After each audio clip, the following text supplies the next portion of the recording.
Good evening and welcome to Rock, Paper, Hand Grenades. I'm your host, Joshua Solomon. My fearless co-host, JP Marzullo, is still out hunting down the communists and throwing them back over the state line into Massachusetts where they belong. We will see him soon. We wish him well. As always, Rock, Paper, Hand Grenades my Lord, I blew it. This is the first time I blew it in a long time. Rock, Paper, Hand Grenades is sponsored by the Wilson Hill Pistol Club, the oldest sports shooting club in New Hampshire, located right here in Manchester at 1732 Lakeshore Road. At wilsonhillpistol.org. You can get all the information. You can contact the board of directors. We do not have a waiting list, unlike other sports shooting clubs in the state. So open enrollment. And you can meet us at the clubhouse at 1732 Lakeshore Road on the first Wednesday of every month at 7 p.m. Tonight, we have two wonderful guests, two returning guests. No, one returning guest and one brand new guest, but an old friend. We have Shanun Carey from Goffstown Republican Committee. Well, I'm part of the committee, yes. Okay, we'll and Representative Jim Kolfat. Yep. So let's see. Jim, tell us, what town do you represent? What committees are you on? So I represent Wilton, Temple, and New Ipswich. Okay. I'm on Health and Human Services and Elderly Affairs and Education Funding. So most people have one committee assignment. This year we have a handful of people who have two. So those are two fairly busy committees. Education funding, obviously, a big hot topic. I think some of the issues you're grappling with in Goffstown and that we're grappling with across the state involve runaway spending in the schools, and that's what's driving property taxes higher and higher. So yeah, it's important. And speaking of which, that's kind of what we want to talk about today, in addition to some other things. But we're coming into town meeting season here, right? We've got deliberative sessions with SB2 towns. We've got the town meetings, and then we have voting in March. March 10th. So we're in the season where we've got all the citizen warrant articles all over the states.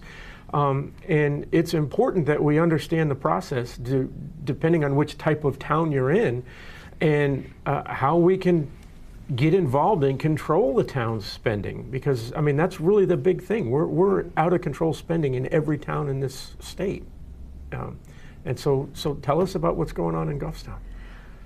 So we're an SB2 town, which I did some research because I was trying to figure out what the difference between SB2 and town meeting, and really it was kind of like a declaration by the state that we wanted to break up the process. So SB2 towns, we go in a day in February. It has to be so many days before the election, and that's where we discuss all the warrant articles, and as citizens, residents of the community, we can amend and make changes to those things. So what's a little frustrating as a taxpayer is people have no clue that they can actually have control over the budget. Like, you could show up to deliberative, and if you had enough residents who agreed with you, you could cut your school budget by $10 million. And that's what will show up on the ballot in March. But people don't know that. They just kind of think what shows up in March is we take it or leave it kind of situation.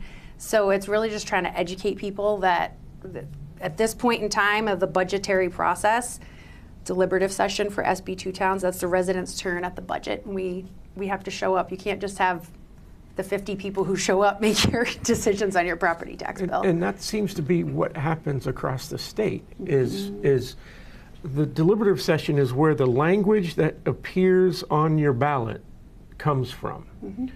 All of the town committees, the budget committees, the school board committees, the library committees, and all of the different trustee committees, they decide in their meetings, the selectmen meetings, et cetera, they decide what's going on the ballot and what the language is going to be. And that's usually statutory. Like you can't amend language, but you can amend an appropriation. So you can change like a percentage or a dollar amount. But I couldn't walk in there and say, I don't like social emotional learning.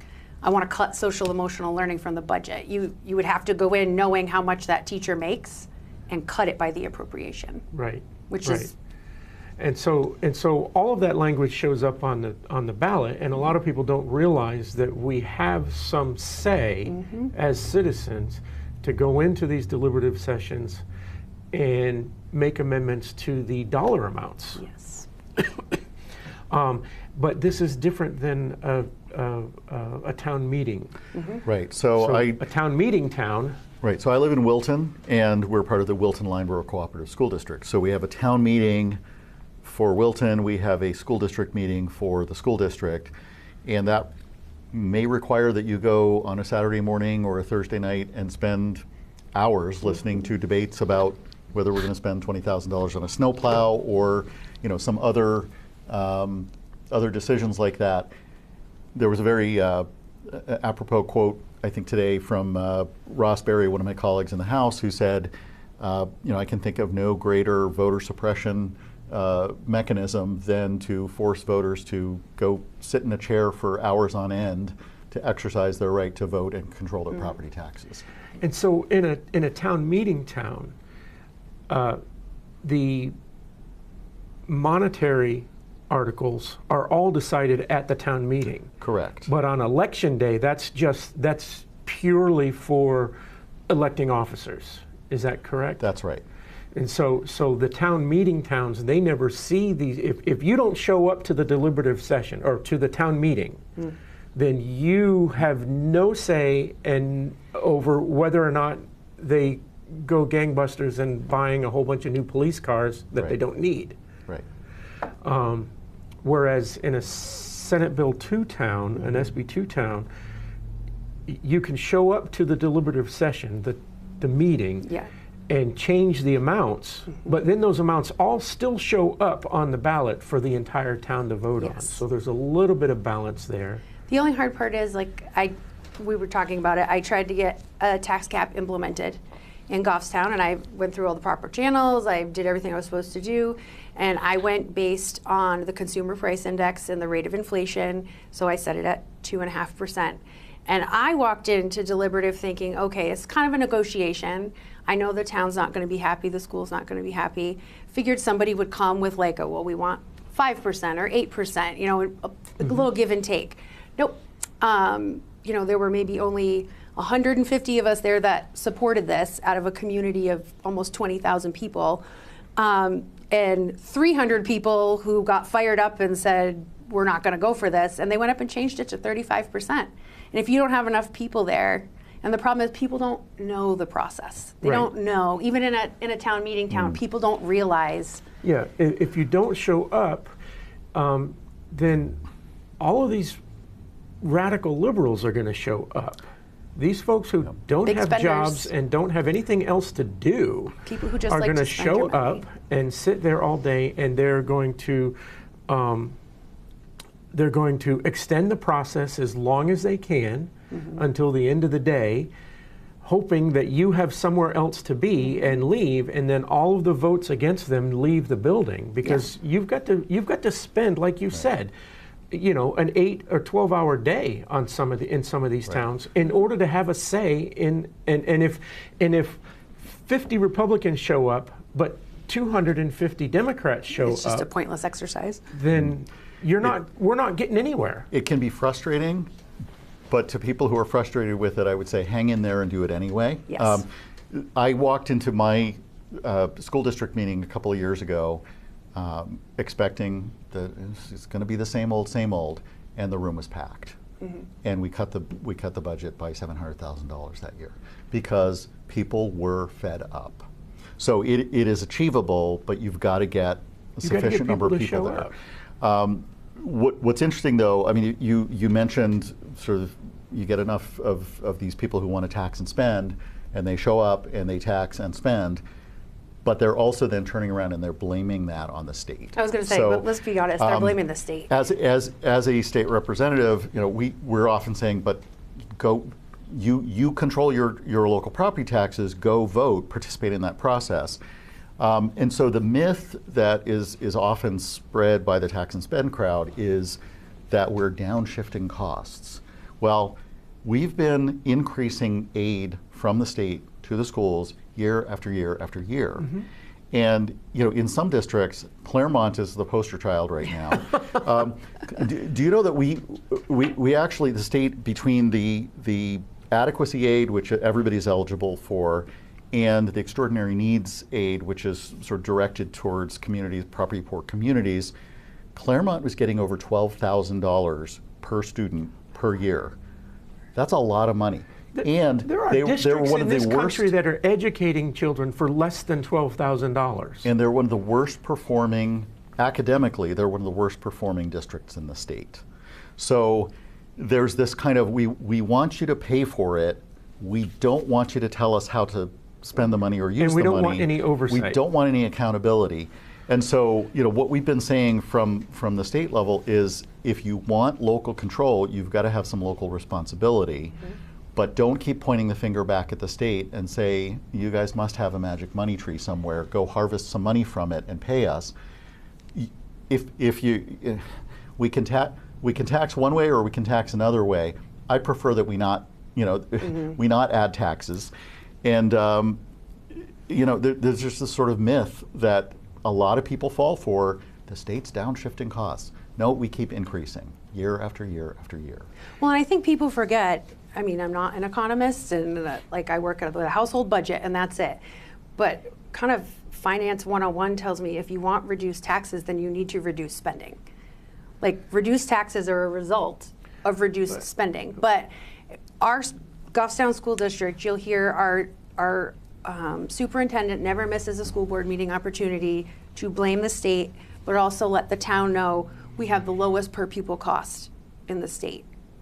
Now, granted, they're using the state's formula, which removes transportation and all that, but again, basic finance says, you asked me for $55 million, and I'm dividing that by the number of students.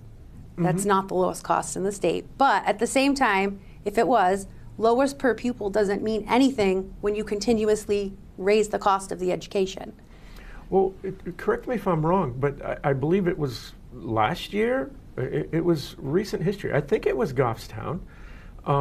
We actually had 2 full-time paid principals simultaneously. He was right? he was shadowing for the takeover. So we have a principal, we have several vice principals, and then we hired another principal to shadow a principal. When the whole point of a vice principal is that they were the shadow for the years. But we're doubling up on administrative fees here. For what purpose? So in Goffstown, the superintendent, the assistant superintendent, and the business administrator make a combined $500,000. Wow.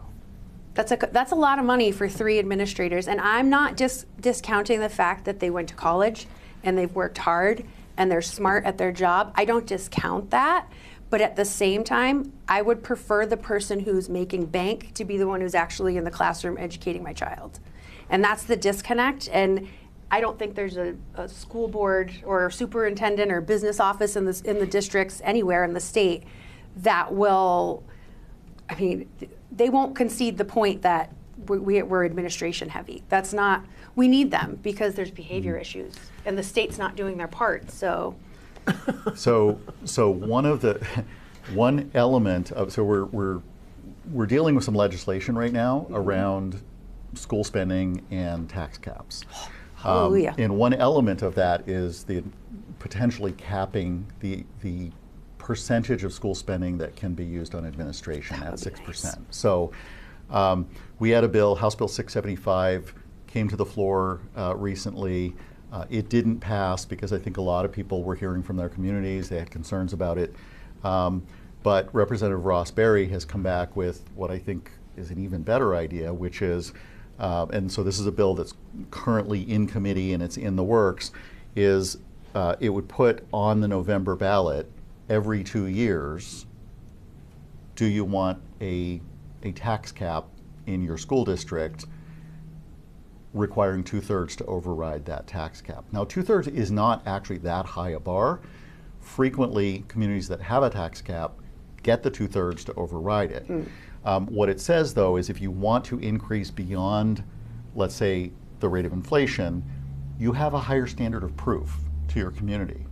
And this is no different from what we're trying to do for ourselves. People say, oh, well, we want local control. Well, as legislators, every 2 years we introduce a constitutional amendment requiring a 2/3 vote of the legislature to raise taxes in New Hampshire. So we're trying to impose the same restriction on ourselves. So you're not asking anything of We are communities. not asking anything of communities that we think is unfair or unreasonable or unachievable.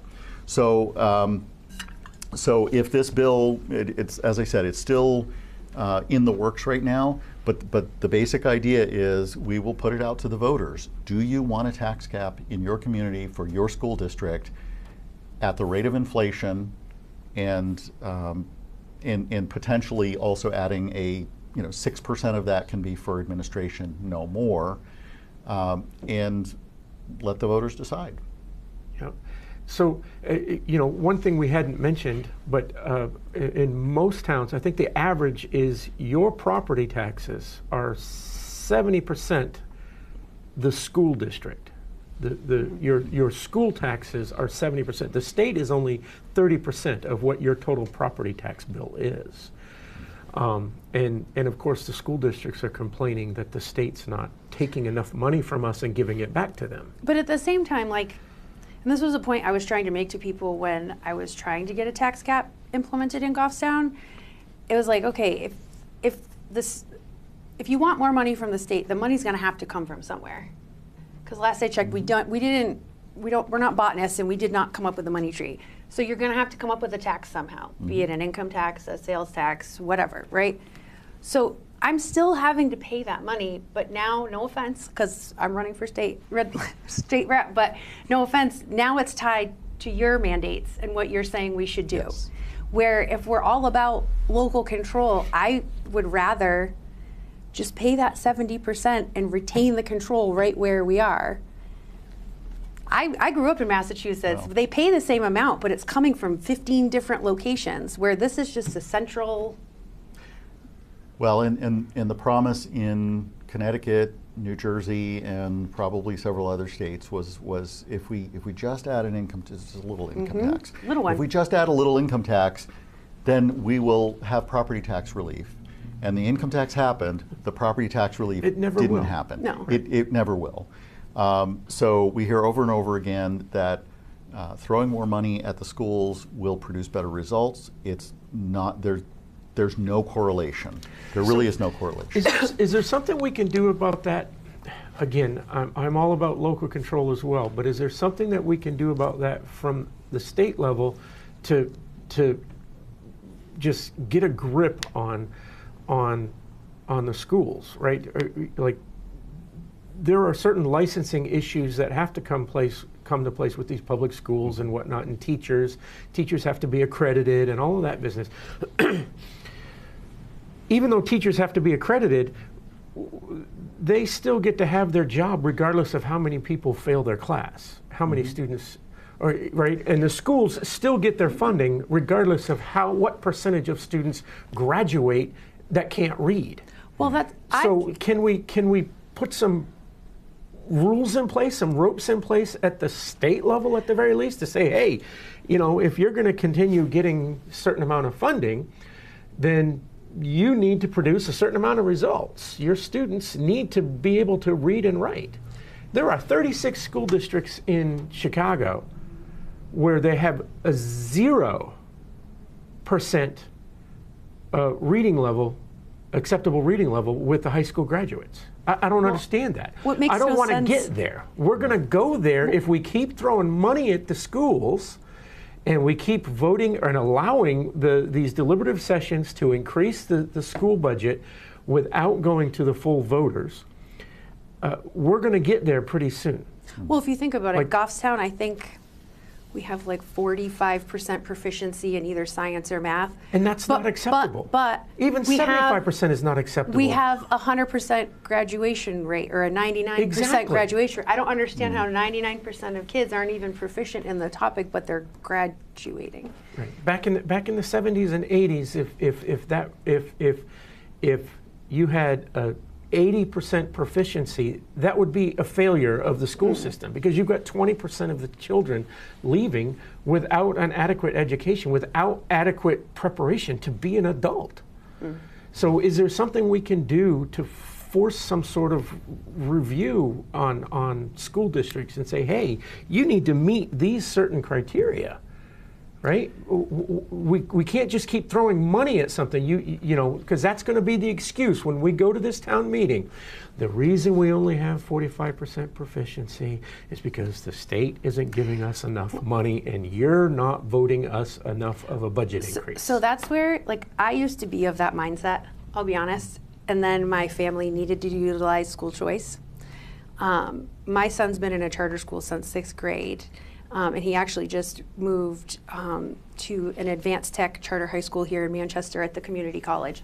And if I'm correct, you would know better than I would, I'm pretty sure charter schools, their state adequacy is like around 9,400. I actually don't know. Okay, I know it used to be less, and last term or the year before it actually got raised. So all they're getting is the state adequacy. They don't get Manchester property tax dollars to run that school. So for $9,400, their proficiency per student, Yep. their proficiencies are almost double what Goffstown's are. So we have the proof that money doesn't solve it, because here's my son, a freshman in high school, learning the same things my senior at Goffstown High School is learning for half the cost of Goffstown. Locally, I've gone to our school district and said, hey, can I set up like a round table between you and like my son's charter school? Because a prime example, we spend like almost $4,000 on those Promethean boards in every single school in Goffstown. They're big digital boards, kids can go up and touch them, no chalkboards, nothing. My son's charter school, the middle school he went to, they spent, I don't know, probably a couple $1,000s on whiteboard paint. They painted all the walls in the school with whiteboard. So the kids could just go up and write on the walls when it was time to show your work, whatever. They don't have the digital cost because, but kids are still engaged. So, but districts aren't willing to sit down and pick the brains of these people who are doing it for less and doing better, because the state is actually taking money from Goffstown so my kid can go to a charter school. That's how it's viewed. They're the enemy. So one thing people can do is get on the school budget committee, and this is painstaking work, but going through and asking the tough questions line by line, that budgeting process typically starts in the fall, and so you're having regular meetings, or just go as a citizen and attend and listen from the fall through, you know, the deliberative session and or the district meeting. But essentially, you know, it requires that you ask certain questions. In the Wilton Line Borough District some years ago, for example, there was a line item they wanted to spend $8,000 on fixed assets software. It's a small school district, and we had a list of fixed assets in an Excel spreadsheet, and that worked fine. Okay, so it was one page. It wasn't like you had to print out a thick, Like it was one page. So why would we spend $8,000? So I asked the question, you know, okay, well, we can remove that. So very often they put these things in the budget. They don't necessarily spend the money, but hey, not needs. Well, they may not even be wants. They may be something. They may be a placeholder, and then, you know, we decided not to spend it on that. We're going to spend it on something else. So it's a sort of slush fund. So if you go to these meetings and start to challenge those things, ask those questions. What's it for? Why do we need it? What's the benefit? Another example was, we're going to replace the cafeteria tables. Why? Well, you know, because we're on a 5-year replacement cycle.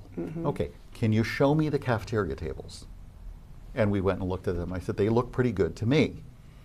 And they were fine. There was no, I don't know They why. got guidance Start asking from, these people. but- So your kitchen table in your house, do you replace it every 5 years, or is your kitchen table 20 years old like the rest of us? But some of it I'm finding out, and this is, again, nothing against the state since I'm running for the state, but this is where districts and towns, they get guidance from this association or that, and to them, that is the end of it.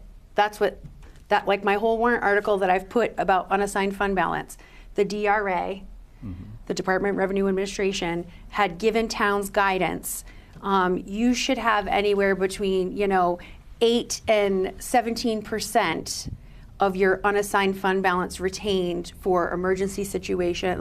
And don't get me wrong, that's smart. You don't want a town to run into a situation and they're screwed. That's foolish. I don't know anyone who would agree that's a smart way to do anything. But when I presented this article to the select board last night, well, the DRA said that we should have this much. Okay, but if you look at the history of the unassigned fund balance, when have you ever needed that much? In 20 years, you haven't. So they're hanging on to it like it's the 10 Commandments written on the stones, and this is how it has to be. But this gets into what Jim was saying. You ask for something from the voters give it to you, and then you say, well, I'm going to change what I spend the money on. That's where the unassigned fund balance comes from. Mm-hmm. So this is something, like you said, the state says, you should have so much in arrears. Well, they don't say you should. They recommend. And recommending, that's the difference between shall and may. It's like, right. So you're right. Towns should have a little bit of a buffer. Mm-hmm. But when that buffer starts growing, how is it growing? It's growing from money that's being taken from me, taxed. Mm-hmm. I'm being taxed on money that they don't need, money they know they don't need, and it's being moved into this unassigned fund balance, but which the whole is purpose essentially of a slush fund? The whole purpose of that, and this is where it's funny because when we get to the stipends were cut on the select board, all the elected official stipends were cut last year by the budget committee. And the select board, well, the voters didn't know what they were voting on. They didn't know what they were voting on. I've been back and forth with our town administrator all year because according to the RSA, at town meeting, we voted to zero out that line. So why is the select board still paying themselves? Oh, it's in a sub-account, and sub-accounts are not governed by the same RSA. So I called the DRA. Well, it's not illegal, but it's a gray area. So then it comes down to legislative intent. What were the voters saying when they voted, right? Doesn't matter because that's not what the select board wants.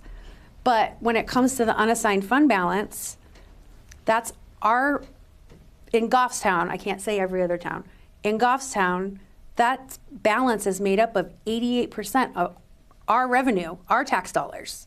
The other 12% is the reimbursements, the grants, the this, but 88%. So over 3/4 of that money is ours.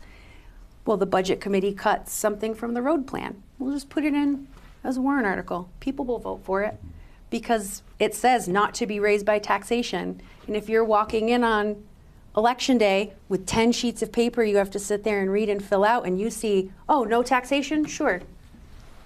So it's like a shifty, and that's not, I don't think that's a state thing you can fix. That's, right. That's a town thing. And ultimately, it's why people need to be involved. And unfortunately, you need to be involved at a somebody needs to be involved at a detailed level to ask the questions like, do we need new cafeteria tables or do we need fixed asset software? We don't necessarily, on the unassigned fund balance, you don't necessarily want to put administrators in a place where they're going to say, well, we might as well spend it because we're going to lose it otherwise.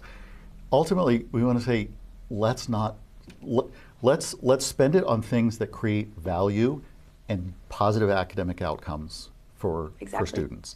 That's it. So that requires people getting involved, it requires detailed review, it requires scrutiny, and all of that takes work. Yeah.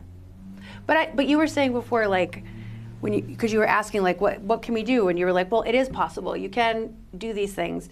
And some of it is, and I'm not tooting my own horn because there's several people who have come before me in our community that they're the ones that got me fired up, and interested in, really, this is what's happening? This, to me, was this unassigned fund balance warrant article. As I was talking to people, they really have no clue that that's our tax dollars. They really have no clue that one of the options the town has with that money at the end of the year is to offset next year's tax rate. People have no clue. So all you have to say to people is, our town has $9.2 million in an account. And they're making the policy decision to not offset taxes with any of it. And you would not believe the response myself and several other people have gotten Like, people are getting fired up. So you find the things that matter to your community, and if you can ignite that fire, you can get people to show up. It's just a matter of reaching them. And sadly, you got to find people like yourself who's willing to come out here every week and have a show and educate people and show up to meetings. It's hard. People have lives, but we can do it. So the unassigned fund balance warrant article, you mentioned it, but what is the content of it? What are we going to do? What are we trying to do with this? So the DRA says you should have between 8 and 16%. And Goffstown, since I think the early 2000s, was operating between 5 and 8% based on DRA old guidance. So in 2022, when they released the new guidance, our town and business administrator, they said, okay, but in the footnote it also says you should strive to have 2 months worth of your town's expenses and payments and stuff set aside. That worked out to be 16.7%. So our select board has a goal of maintaining 16.7%. I think the end of 25 we were at 13. And there's only 3 ways they can expend that money. One is in a real emergency situation, they need board approval. I believe they need approval from the DRA. The DRA has to approve the use for emergency funds. They can put it through special warrant article, $450,000 to buy a new Packer truck, not to be raised by taxation, or they can use it to offset property taxes for the next year. So my article is basically saying no more goal of 16%. I did research based on all the other local communities around us, and their policies all state an average between 8 and 10%. So I'm putting a 10% limit on our unassigned fund balance. They can keep their 10% for whatever they feel is needed. I won't argue about that. Beyond that, it must go to offset property taxes for the following year. Okay. So if the 10% for this year, argument's sake, was $5,000, but they have the 9, then the 4 automatically has to go back to offset property taxes next year. Okay. And so that will offset, when you say it's going to offset property taxes for the following year, we're not talking about refunding money back to the taxpayers. We're Ed talking McMahon's not going to knock on your door with a check. We're talking about for next year's town meeting. When they do the budget, they're not starting from 0. They're starting with that when they're coming up with the tax rate setting, right. They already have that $4,000 to start from. So when they need to get taxes and they say... So will that not have an unintended consequence as well? If we're already offsetting by this much, then we can ask for that much more and still... Do you see what I'm saying? Like now they're going to say, well, in order to make everybody pay exactly what they paid last year, we can actually spend more money. It's hard because I think you always run the risk when you, even putting, the cap that Rossberry and the election committee, the whole thing they're trying to do there for November elections, you always run a risk of it having an unintended consequence somewhere else. I think for me, what outweighed all of that was so many people are now paying attention, and they weren't before. And as you get more people on your budget committee that are conservative in their spending, or you get more people on your school boards that are crafting the budget that are going, people are paying attention to what we're doing. You can't necessarily do that because too many people are watching. And I will tell you, you don't need a majority of fiscal conservatives on your school board. You only need a critical mass. Because this is what happened in Wilton and Lineborough when I got elected to the school board. You need 1 or 2 that are willing to ask the questions in the meeting in front of the public that fire them up. Wait a minute, no one's ever said that before. No one's ever said it that way before. You get 1 or 2 that are willing to speak up, and the public can listen. The worst thing, the worst thing possible is to have a school board and school budget committee that just rubber stamps what the administration is asking for. So what you need is the voices in there that are, not necessarily bashing all spending, but asking critical questions. So if you have somebody asking the critical questions, the rest of the board starts to look at it and say, okay, well, maybe we need to exercise some fiscal responsibility, and things at least move in that direction. I think school districts are under pressure with special education spending, and a lot of them have big expensive buildings to maintain. They are facing negative economies of scale on students, which is that we see a declining school-age population, so they're getting less aid from the state because there are fewer students. They're getting more from the state per student, but in Wilton-Lineborough we went from, I think, 520 students up to almost 600 when I was on the school board, and then it slipped back, and I believe it's back to close to 500 now. So there are challenges in managing a school district and managing the finances, but you have to make the hard decisions, the same kinds of hard decisions that people would make sitting around the kitchen table doing their family budget. Electronic boards versus whiteboards. Absolutely.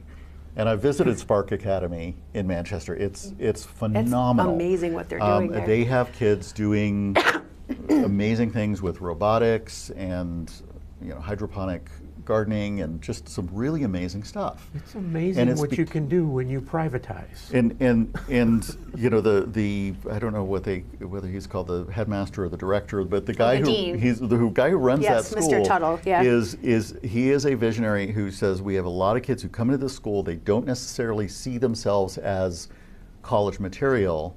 They come out of here already having some college credit done and on their way to the next thing. So they are finding a way to ignite a passion for learning in kids that haven't necessarily seen that before in their lives. So there are things that we can do that work.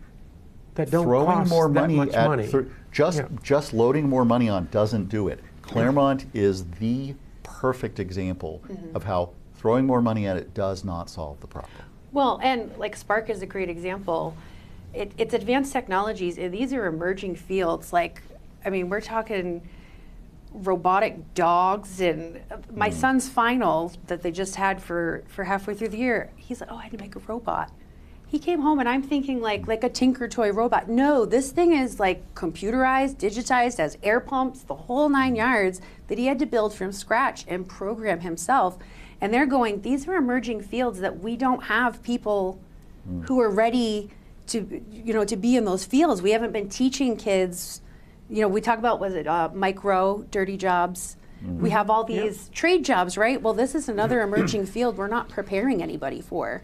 So it's interesting to kids, and they really have, like, my son, he does great. He's on the spectrum. This is the other thing you talk about, special needs costs. In Goffstown, he had 504 pages long, constant accommodations. That kid, since he has been in a charter school, hasn't. I'm not saying like he doesn't have access to. He has to have access to these things. It's the law.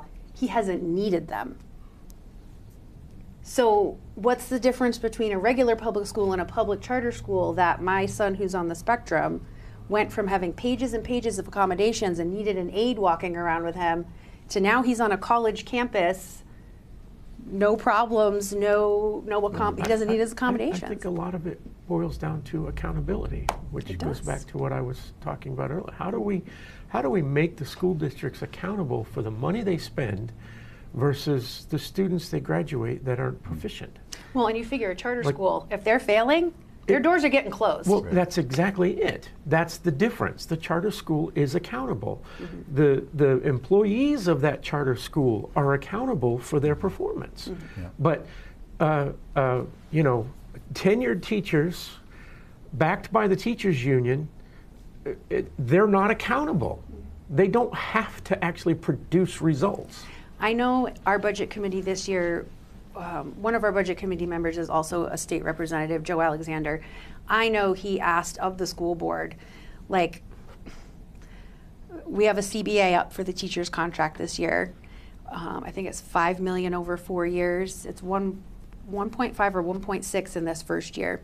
And Joe, and this is where you're saying, asking the questions, Joe said, what percentage of these steps and raises that these teachers are getting is tied to their performance, and how much is just you've been a teacher with a bachelor's degree for X amount of years? Like, right. It's all time and service. service. And according to the answer that I heard watching from home was that it would be neat if that was how it went, but that's not how it works. Well, I've started having conversations with some of our state reps, including last week on the show, and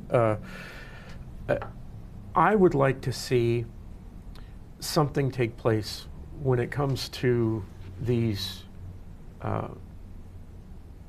closed-door negotiations with the teachers' unions, with the police unions and things like that. You know, all of these amounts, we see the amount on the warrant article, whether it's with the teachers' union and their raises or the police with the town, on the town side, right? All of these things, all of these negotiations take place behind closed doors. They're closed doors with the selectmen, right? All the negotiations take place. Yet when it comes out, we got this one gigantic number. You know, the teachers' union budget is now going to be XYZ, and we're asking for approval of this one giant number. And we don't know the line items. We don't know what went into that. Why are certain teachers getting raises, and how are those raises being meted out? And why is this number as large as it was when the last one it wasn't, right? The last contract it wasn't. And I don't begrudge the DPW workers getting a raise. I don't begrudge the fire department or the police department getting a raise, and I don't even begrudge the teachers getting a raise. Those are the ones who should be. All right. But when you're spending so much on administration, I don't begrudge any of that, and I understand that there are certain things that are confidential, you know, such as health plans and things like that. But here's the problem that I have. Yes. If you're going to negotiate in private, a private contract between two entities, fine. That can be behind closed doors, and it can be private and secure and whatnot. But if you're going to negotiate a contract that involves public money coming from me, then those negotiations need to be open. We need to know what those line items are. They can't just be secret forever. And that's what I want to see. I don't begrudge anybody their raises or any of their contracts, but I want, if you're going to negotiate a contract, if a private entity, the teachers union, is going to negotiate a contract for public money, then you need to delineate all of those line items. And I want to see that bill show up. well, and you can view that, like, you can view the current CBA. No, I don't want to see the current. No, but what I'm saying, I want to see the negotiations take place, right, because we don't want to settle on a number and right, then we're locked into that number without the public having any input into the why. Into the why. That's what I'm saying. You can view all the lines, and it's confusing if you look at like it. But that's after the negotiations, right, and after the contract's been signed. But you can't ever find out the why. No. Before the contract is signed, if you're going to be negotiating for my money, then I, as the public, get to have a view into the negotiation process. That legislation to do that has been brought up in the past. It needs to be one of our perennial legislations. It needs to show up every single year, as far as I'm concerned. So, we've got a few minutes left. I know we've been talking, so one of the points here is show up to your town meetings. Find out when your town meeting is, whether it's a town meeting, whether it's a deliberative session. Show up and voice your opinion, because if you don't, you're going to get taxed out of your own house. And it should be listed on every town's website. It's public, it has to be posted, so it should be on anybody's town website. And if I could add to that, if somebody tells you that the state is downshifting costs to your town, we are increasing how much we're given in aid every single year. The problem is too much spending. Right. And so the way to control that is, just as you said, show up at those meetings and vote. Yeah. So, Jim, we were talking earlier, you're on the Health and Human Services? I'm on two committees, education funding and Health and Human Services. Health and Human Elderly Affairs. Services. Is that the one we're talking about, the parental issues? Or Oh, there's another committee, Children and Family Law. We were talking a little bit about parental alienation. So there's a bill that would define parental alienation so that in custody cases that the courts could formally recognize parental alienation, because they understand that it's happening where one parent is sort of pitting the children against the other parent. It's highly destructive. It's really kind of a form of abuse, and the court should have the power to stop it. It's abuse. It contributes to mental health issues. Yep. So it's hard for them to do that if we don't formally define it in the law. So it's not this defined currently? It's not defined in the law currently. Oh, wow. And some of the opponents say, well, hey, there's no definition anywhere, so you shouldn't pass this bill. Well, the bill is to define it. So it puts a formal definition around it, and it gives judges a little more power and teeth to do something about it when they see it happening. So I'm very well aware that we have a lot of challenges in the family courts. I hear from people all the time about how their lives are adversely affected by what they've experienced in the family courts. Completely understand that. This is not a panacea, but it's an important step among many steps that we think we should be taking to move things in the right direction. Well, you got to make some steps. If you make no steps, you're not getting anywhere. You got to start somewhere. Well, I mean, it is a good step. Like a lot of the things that we see in family court, and we've talked about these types of subjects on the show before, and it all relates to school. You've got parental rights in schools, and then you've got,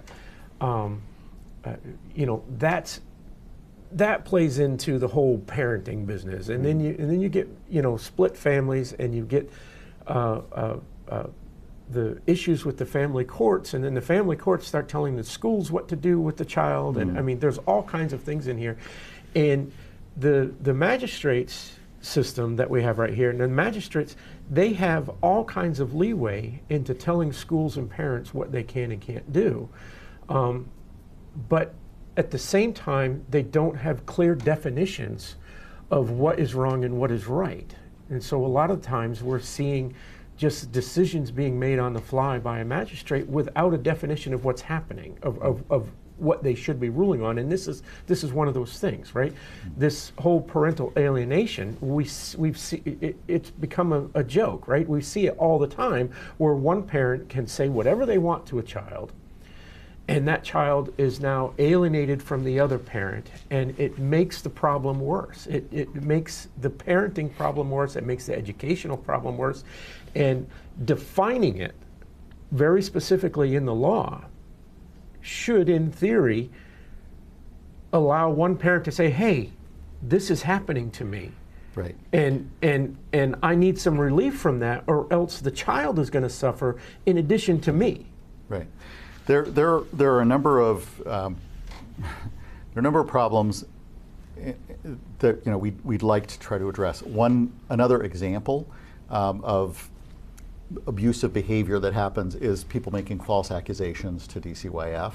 So one of my colleagues, James Spillane, has repeatedly brought up legislation. We almost got it through last year.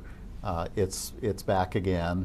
But basically to say, if you make a false accusation about somebody robbing a bank, that's a crime.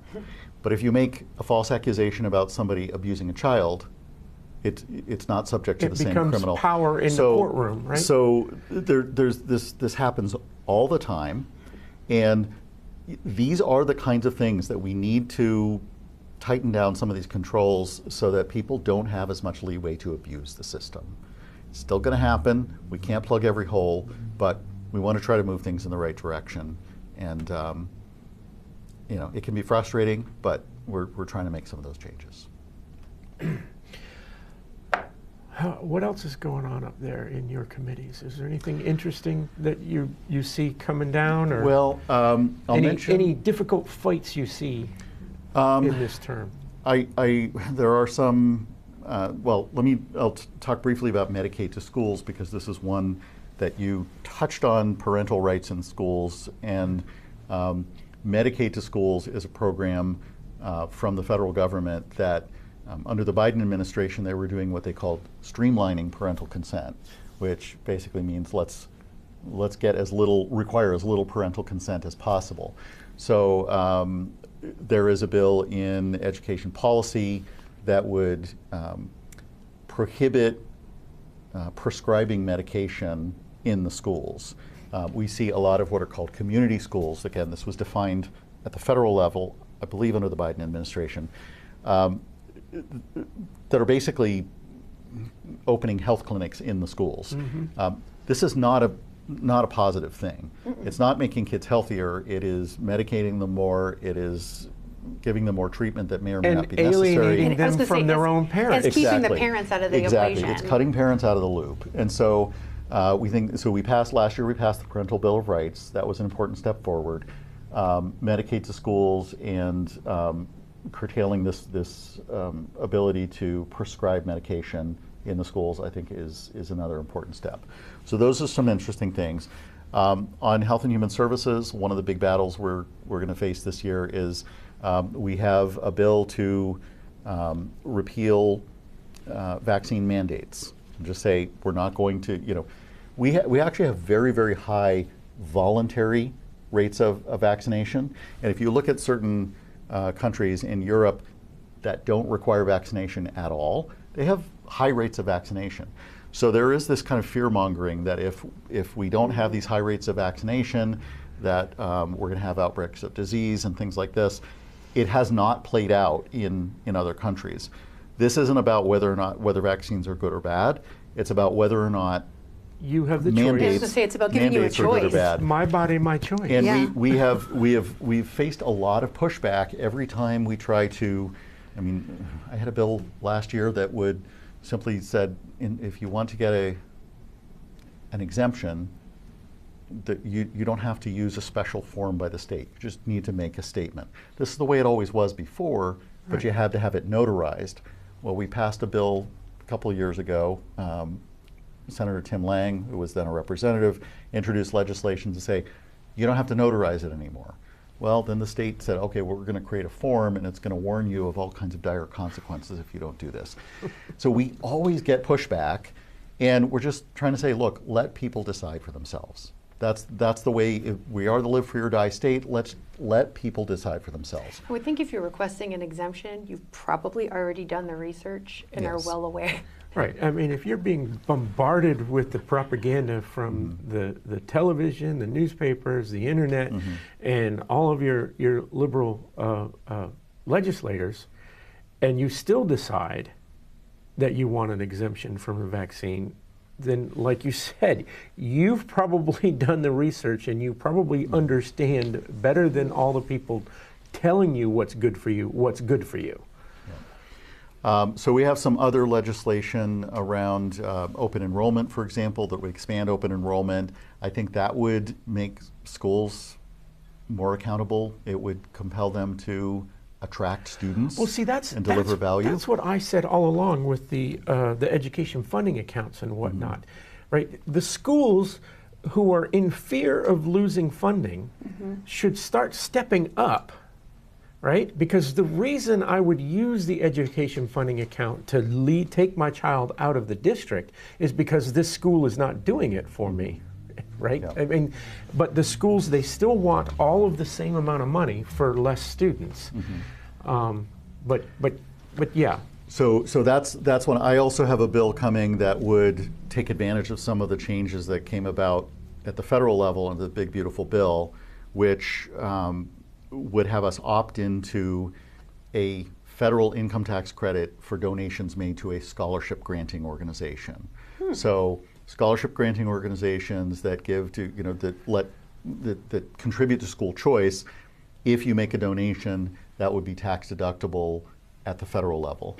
That also opts us into Pell Grants for what I would call sort of more practical, real world. So the community college, some of the stuff that the community college is teaching would be eligible now for Pell Grants, whereas in the past it has not been. Also ending state funding for dead-end degrees. So if people are going to college and getting some strange degree that does not add to their earning value, does not contribute to I the can world list a economically few right at here, all. I was but gonna say, I think could it's, list a I couple. think it's So- going to cause some trouble. So that one's coming up next week. So we have 1,200 plus bills this year, and it's going to be Yeah, a very I heard busy that year. last week. A lot of that is, I think, going to fall by the wayside, but I think there's some really good stuff in there, and I think we're going to have another year of positive momentum. All right. All right. So show up to your town meetings.